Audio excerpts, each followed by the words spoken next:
I had this Australian dream within me, not since last 1 year, but it was since 2022. So, but now the lighter point. Who's your favorite faculty?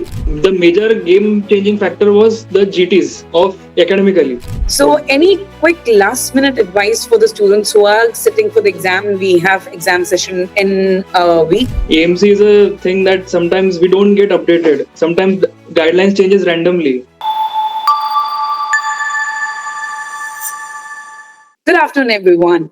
I'm Dr. Snigdha Sharma, Academic Head for Medical Courses from Academically. As every month, today we got a result for AMC MCQ examination. And with us, at least for me, the first candidate who I'm interviewing for the day is Dr. Himanshu. He's qualified the exam and he has taken out time from the work to give me this interview. So congratulations, Dr. Himanshu.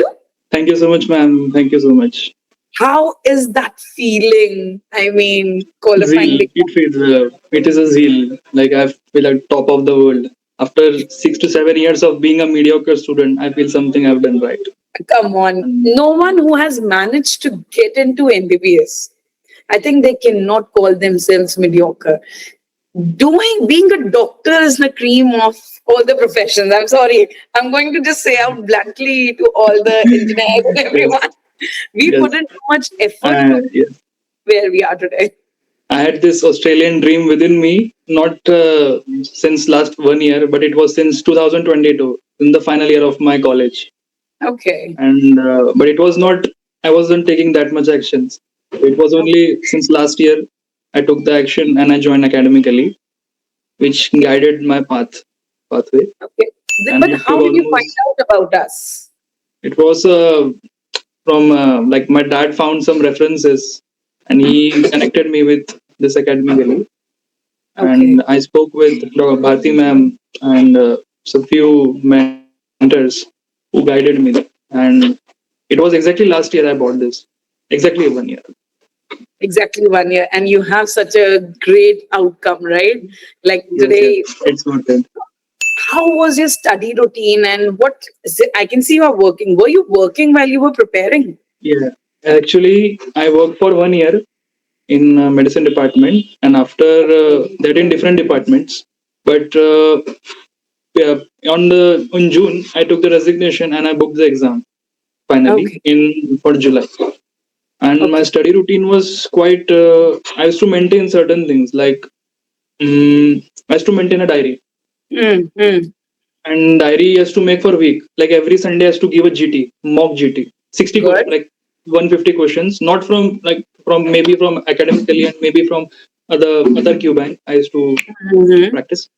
And daily morning used to give 50 more question GTs, minor, random, and which got me in an edge of time management. And I used to plan my entire day with what subjects I'm going to cover. Majority of which was covered by OBGY itself and pediatrics. Okay. So lately we all know that women health and mental health for some reason that's taking a lot of precedence when we are talking about the examination. Yeah, women health especially. Yeah, it's taking a lot. It's taking prioritizing a lot. Yes. So how would you say that now? You all know that there was an email from AMC in December. Then they launched eMedici. And in April, they changed the testing standards. The difficulty increased. But eMedici is not what's coming in the examination. No. It's something else. So how will you describe the changed pattern that AMC is implementing? The described change pattern was, it was a shock for me because AMC is a thing that sometimes we don't get updated. Sometimes the guidelines changes randomly. True.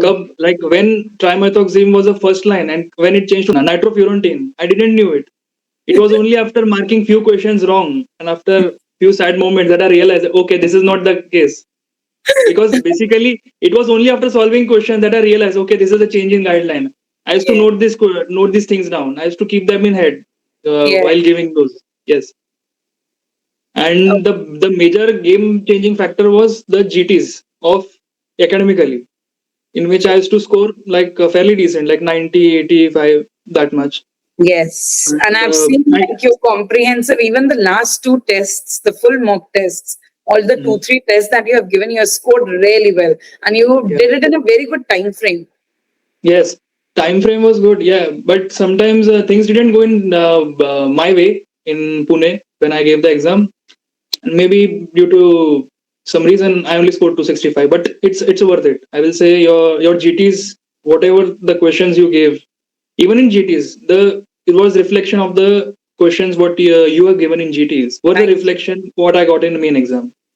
Not only in recalls, but they were actually properly framed. Language, everything was properly framed. What came in GT. Thank you so much, Dr. Himanshu.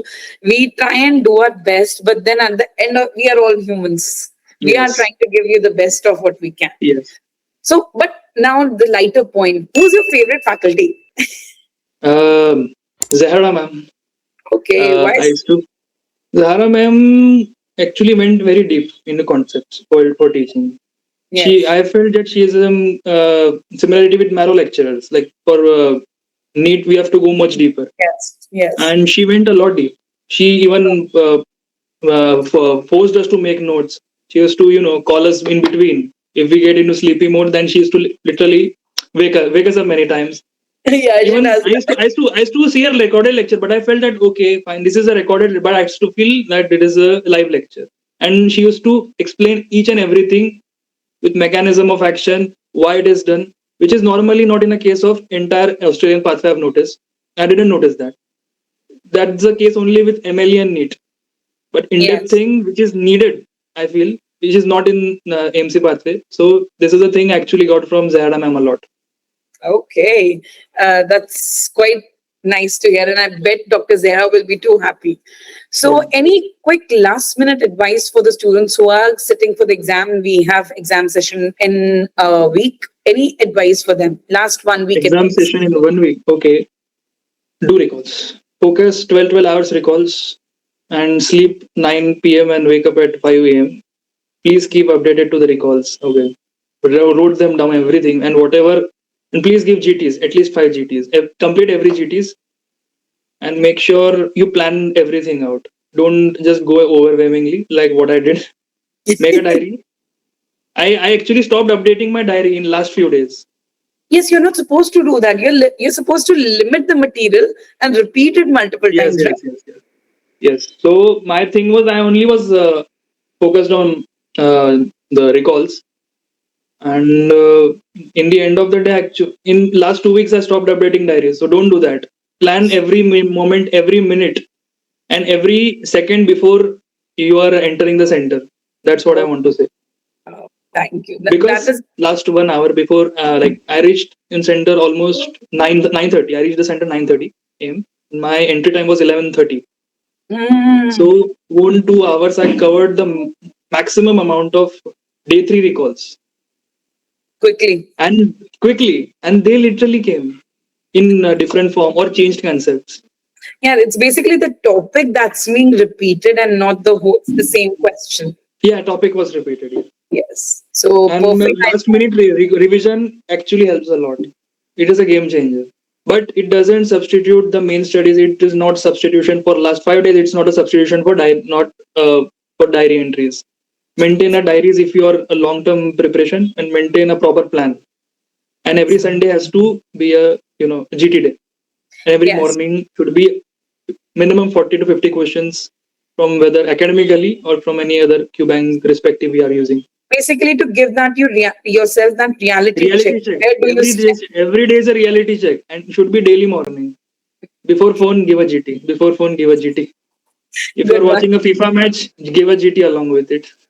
Looks like someone actually followed all the matches late at night. Yeah, I did follow every match. I did follow.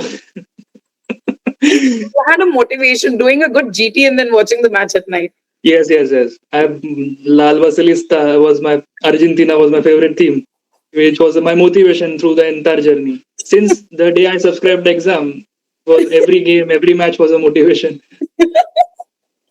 You have to be that rising star, right? Yes.